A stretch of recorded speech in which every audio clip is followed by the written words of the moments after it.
This is the end, beautiful friend. This is the end, my only friend. The end of our elaborate plans, the end of everything that stands, the end.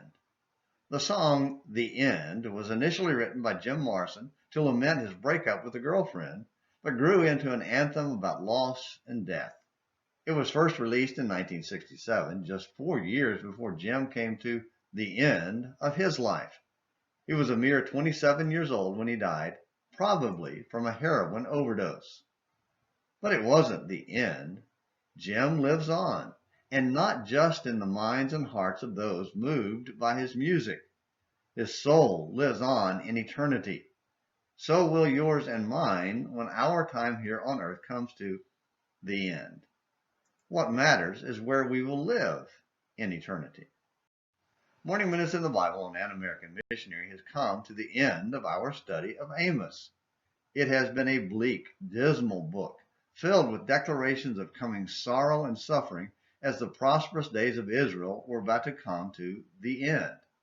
As we saw yesterday, God was going to destroy the nation, and as Amos 9 verse 10 says, despite their denial, all the sinners of my people will die by the sword. Yet there was still hope for God's people. Buried in Amos 9:8 was a small promise. Nevertheless, I will not totally destroy the house of Jacob. Then Amos ends his book with words of hope for a future return and restoration of God's people. In that day I will raise up the fallen booth of David and will wall up its breaches. I will also raise up its ruins and rebuild it as in the days of old. Amos 9 verse 11. He went on to add that it would be a day of prosperity and permanence. Amos 9 verses 12 through 15.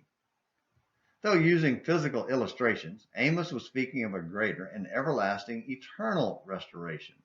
Souls separated from God by sin are brought back into fellowship with him through the Son of David, Jesus. God promises prosperity and permanence to all who will be united with Christ in baptism. A permanent spiritual prosperity with the Father and Son that has no end. You can share in it through him if you will join him in baptism for the remission of your sins. The choice is yours. Will you come to Jesus? Thank you for watching Morning Minutes in the Bible on An American Missionary. Until next time, this is James McClenny hoping you have a great day.